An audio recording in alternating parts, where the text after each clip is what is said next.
Gas light. ये movie एक ऐसी लड़की की कहानी है जो 10 साल बाद अपने पापा से मिलने के लिए जाती है। वो पहले उनसे बहुत नफरत करती थी। मूवी सस्पेंस से भरी हुई है। मूवी के एंड में पता चलता है कि वो लड़की ही नकली है जो मिलने आई थी। तो मूवी शुरू होती है और हमें एक पत्थर को दिखाया जाता है जिससे एक रस्सी बंधी हुई है, शायद किसी तैरती हुई चीज को पानी में डुबोने के लिए। और एक लड़की की डेड बॉडी दिखाई जाती है जो कार के अंदर पानी में है। अब हमें 10 साल पहले का सीन दिखाया जाता है जहां महल में एक राजा की बेटी का जन्मदिन है। राजा का नाम रतन सिंह और उनकी बेटी का नाम मीसा है। मीसा की माँ भी वहीं पर ही होती है और एक लड़की को दिखाया जाता है जिसका नाम रुक्मणी है। सीन अब प्रेजेंट में आता है और हमें मीसा को दिखाया जाता है जो व्हील चेयर पर बैठी हुई है। मीसा की लाइफ में एक एक्सीडेंट हुआ जिसकी वजह से अब वह चल नहीं पाती है। मीसा 10 साल बाद अपने महल में आ रही थी। उसे लेने के लिए एक बुजुर्ग आते हैं जिन्हें मीसा प्यार से पदम काका कहती है। रास्ते में मीसा अपने पिताजी की फोटो और उनका लेटर देखती है जिसमें उन्होंने उसे घर बुलाया है। महल में आकर मीसा का स्वागत उसकी सौतेली माँ करती है जो वही लड़की होती है जो 10 साल पहले उसके बर्थडे पार्टी में आई थी, जिसका नाम मैंने आपको रुक्मणी बताया था। मीसा रुक्मणी को कभी भी एक माँ की नजर से नहीं देखती है क्योंकि उसी के कारण ही उसकी पूरी फैमिली बर्बाद हो गई थी। दरअसल जब रतन ने रुक्मणी से शादी की थी तो इसके बाद मीसा की माँ ने सुसाइड कर दिया, जिसके बाद मीसा अपने पिताजी और रुक्मणी से नफरत करने लगी थी और वह डिप्रेशन में भी चली गई, जिसके बाद उसकी ऐसी हालत हो गई। मीसा रुक्मणी से दाता के बारे में पूछती है। दरअसल वो अपने पिताजी को प्यार से दाता कहती है। रुक्मणी कहती है कि वो कहीं बाहर गए हैं, 3-4 दिन और लग सकते हैं, और उसे उसका रूम दिखाती है जहां सब कुछ वैसा ही था जैसे मीसा बचपन में छोड़कर गई थी। मीसा अपनी बचपन में बनाई गई पेंटिंग देखती है जिसमें कुछ अजीब चीजें भी बनी हुई थी, जिसे देखकर वह डर सी जाती है। डिनर करते समय रुक्मणी उसे कहती है कि मैंने तुम्हें सोशल मीडिया पर बहुत ढूंढा पर तुम नहीं मिली। मीसा कहती है कि कुछ था ही नहीं लाइफ में शेयर करने के लिए। रुक्मणी उसे कुछ कैसेट दिखाती है जो उसके बचपन के होते हैं जिन्हें उसके दादा हमेशा देखा करते थे। उन्होंने मीसा के लिए बहुत चिट्ठियां भी लिखी थी पर मीसा ने नफरत के कारण किसी का भी जवाब नहीं दिया। नाइट में मीसा को दरवाजा खटखटाने की आवाज सुनाई देती है। वो अंदर जाती है तो उसे एक रस्सी की तरह कुछ दिखाई देता है जो रुमाल से बांध बांध कर बनाया गया होता है। मीसा के पिताजी मैजिशियन होते हैं, वो भी बचपन में ऐसा ही कुछ निकालते थे। मीसा इसका पीछा करती है तो उसे उसके दाता दिखाई देते हैं। वो उनका पीछा करती है और अपने दाता के काफी करीब पहुंच जाती है, पर वह एक पुतला होता है जिसके ऊपर एक गुब्बारा भी रखा हुआ था। उसकी नजर फिर से अपने दाता पर पड़ती है। वो उनकी तरफ बढ़ती है। चारों तरफ डर का माहौल होता है। तभी पुतले का गुब्बारा फूट जाता है जिससे वो डरकर सीढ़ियों से नीचे गिर जाती है, जिसकी वजह से वो बेहोश भी हो जाती है। होश में आने के बाद मीसा ये बातें सभी को बताती है कि मैंने दाता को देखा, जिसके बाद वो लोग वहां पर चेक करते हैं पर उन्हें वहां पर कोई भी नहीं मिलता। अगली सुबह रुक्मणी मीसा को स्केट शूटिंग पर चलने के लिए बोलती है जो इसके पिताजी का एक फेवरेट स्पोर्ट्स था। यहाँ एक आदमी राणा जय सिंह को दिखाया जाता है। ये और मीसा के पिताजी साथ में स्केच शूटिंग किया करते थे। आज रतन सिंह नहीं आए थे, इसीलिए मायागढ़ महल को रिप्रेजेंट करने के लिए वो लोग अपने नौकर कपिल को भेजते हैं। राणा जय सिंह हारने वाले होते हैं, जिसकी वजह से वो बंदूक के अंदर एक पत्थर डाल देते हैं जिससे बंदूक बैकफायर कर देता है और कपिल के हाथ में चोट लग जाती है। मीसा कपिल के पास जाती है और उसे दाता के बारे में और दाता और रुक्मणी के रिलेशनशिप के बारे में पूछती है।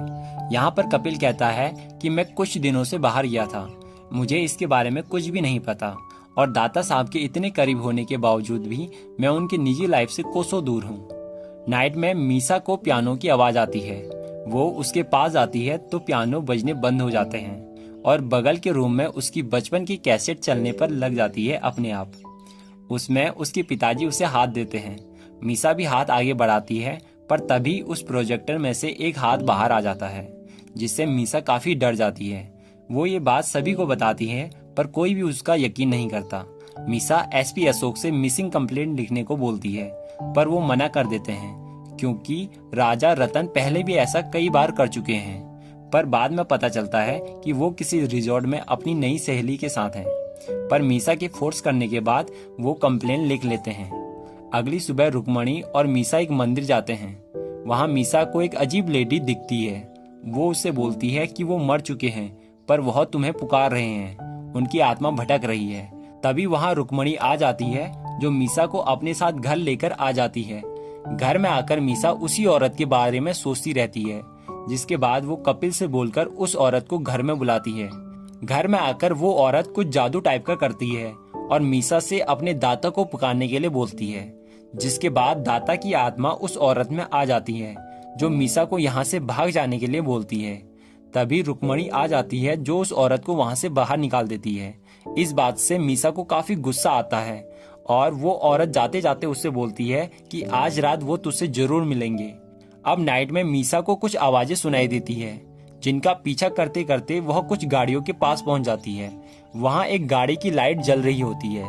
मीसा उस गाड़ी के पास जाती है तो उसे अपने दाता की लाश वहां दिखाई देती है, जिसके बाद वह काफी डर सी जाती है और सभी लोगों को वहां पर बुलाती है। पर जब वह लोग चेक करते हैं तो उन्हें वहां कुछ भी नहीं दिखता। अब अगले सीन में मीसा को रुक्मणी फोन देती है, जिसमें उसके डैड लाइन पर होते हैं। वो मीसा से बात करते हैं, पर नेटवर्क अच्छे से नहीं आने के कारण ज्यादा बातें नहीं कर पाते। मीसा ने दाता से बात तो कर ली, पर उसे ऐसा लगता है कि वो उसके दाता नहीं है। वो ये बात कपिल को भी बताती है, जिसके बाद वो फिर से उस गाड़ी में चेकिंग करते हैं, जहां मीसा ने अपने दाता की लाश देखी थी।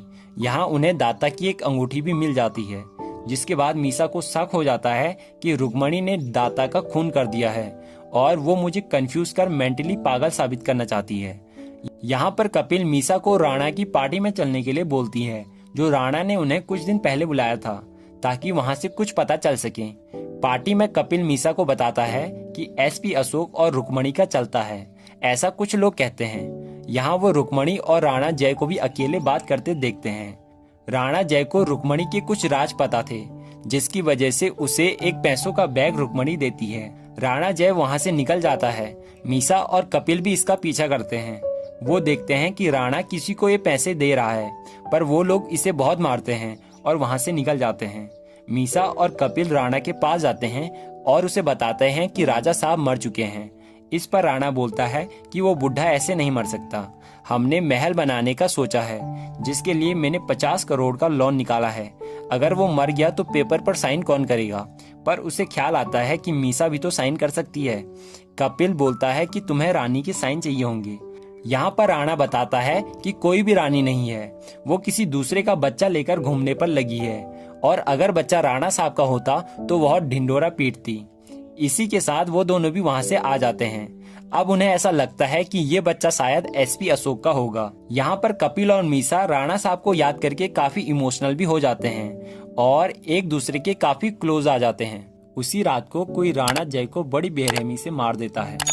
अगली सुबह मीसा रुक्मणी के रूम पर जाती है और उसे कहती है कि ये बच्चा किसका है जो तुम्हारे पेट में है। रुक्मणी इसका कोई भी जवाब नहीं देती है और उससे कहती है कि यहाँ से चली जाओ। तभी उसके लिए एसपी अशोक का कॉल आता है, जो उसे कहीं पर बुलाता है, शायद राणा की मौत वाली जगह पर। यहाँ मीसा कमांडर को देखती है। कमांडर रतन का डॉग होता है, जो हमेशा रतन के साथ ही रहता था।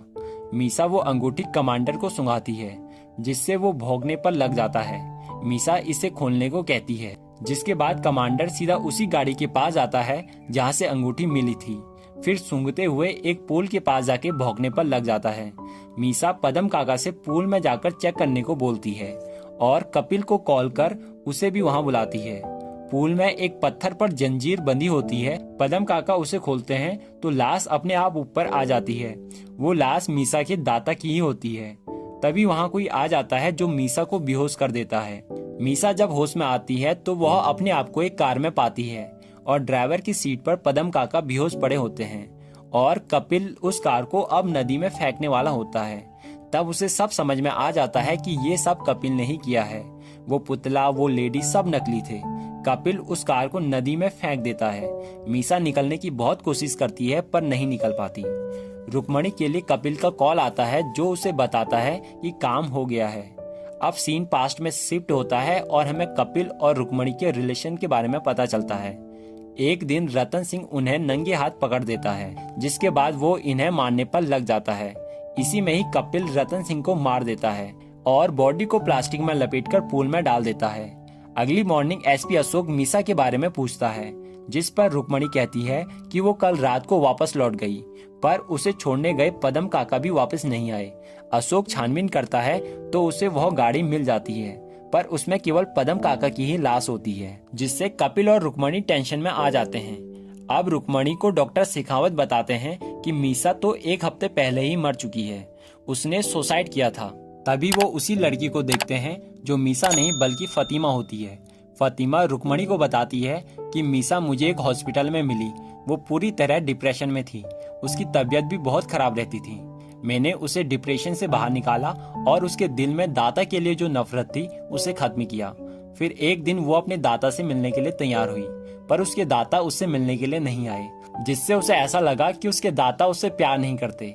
जिसके बाद मीसा ने सुसाइड कर दिया। दाता का फोन भी नहीं लग रहा था, जिसके बाद मैं और डॉक्टर शेखावत यहाँ सच पता करने के लिए आए।